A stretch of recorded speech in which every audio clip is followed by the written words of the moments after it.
Phew! Jeez. Where did you come from? You know, I drove. Well, why'd you want to meet out here anyway? I'm already sweating. I thought it'd be nice to get some fresh air while we talk about our next piece of armor. Now let me guess, it's not the sword. Nope, but we're close. This week's topic, the Shield of Faith. Oh, a shield, huh? Sweet. Yep, the shield will be used as our primary defense. It can also be used for offensive measures as well. Did you read up on the Roman shield this past week? Oh yeah, man. The Roman shield was huge back then. It was like 3.5 foot tall, 3 feet wide. It even had a big knob on the front called the Boss. And the shield was slightly curved, so it could deflect attacks efficiently. And you could even use the Boss as an offensive tactic to knock your enemies back. Right.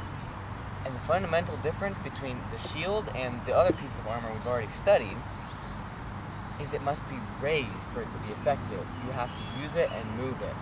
So that requires the shield to be firm and strong, even in the toughest of situations. Right, and that's why it's called the Shield of Faith, because it requires our faith to be strong. Take the example from Daniel chapter 3, when Shadrach, Meshach, and Abednego stand up to King Nebuchadnezzar.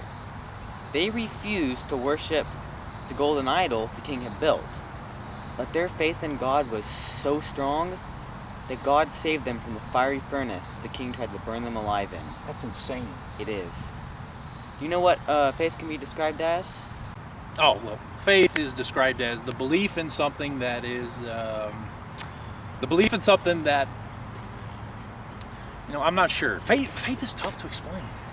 It is. But in Hebrews 11 verse 1, it says that faith is the substance of things hoped for and the evidence of things unseen.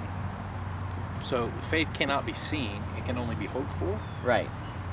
We can't see God physically, but there's evidence for him through his word and other pieces of evidence throughout history.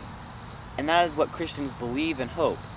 And it is every believer's role to support one another.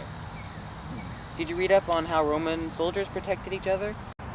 Oh yeah, they used the testudo, or turtle formation. So the Roman soldiers would line up, the people in the front would raise their shields up, while the others put their shields on top to protect them from aerial attacks. It was an impenetrable wall, because, it wasn't just one person's fight, it was the entire army's fight. Right. And it is every believer's fight as well. You've done very well, Eric. Your motivation is outstanding.